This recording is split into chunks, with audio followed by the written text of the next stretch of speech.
Europan eta mundu osoan, krisi sozioekonomiko eta geopolitikoak larriagotzen ari dira, eta horrek eragin zuzena du gure etorkizunean. Azken urteotan, eskuin muturreko mugimenduak indartu egin dira, eta horrek kezka handia sortzen du, batez ere, fasismoaren itzulera bezalako fenomenoak berriro agertzeko arriskua dagoelako. Baina zer da benetan gertatzen? Nola lotzen dira egungo krisiak fasismoaren itzulerekin, Bigarren Mundu Gerra ondoren, Europa demokratikoa sortu zen, baina hori ez da guztiz segurua.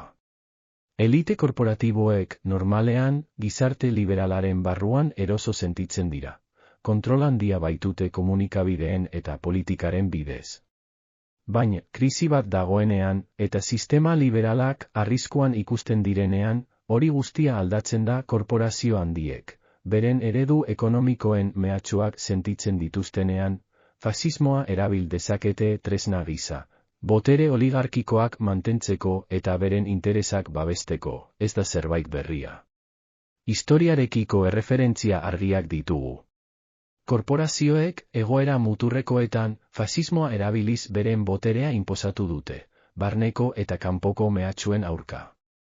Eta gaur egun, egoera horiek berriro errepikatzeko arriskua handitu eginda Ukrainako gatazka, interneten zabalkundea, eta Txina eta Errusiaren eragina faktore guzti hauek gizartearen egonkortasuna mehatxatzen dute. Eta horrek korporazioak alarma egoeran jartzen ditu, Europan eta munduan status quoa arriskuan dago. Gizartearen haserrea eta frustrazioa handitzen ari dira. Eta horrek aukera ematen du eliteek egoera sozial eta politiko erradikalak kontrolatzeko. Eta horrek, berriro ere, fasismoaren itzulera bultzatu dezake. Neoliberalismoaren aldeko alderdiak, ezkerrekoak, eskuinekoak edo zentrokoak, gizartearen desiluzioaren aurrean, boterea mantentzeko borrokan ari dira, baina nola erantzun ahal izango dute egoera hau gainezka egiten badu. Bereziki kezkagarria da, korporazio handiek egoera hauek berehala aprobetxatzen dituztela eta fasismoa edo neofasismoa duten talde politikoen gobernuak babesteko prest egon daitezkeela. Gizartearen askatasunaren eta eskubideen aurkako mehatxu hori oso benetakoa izan daiteke.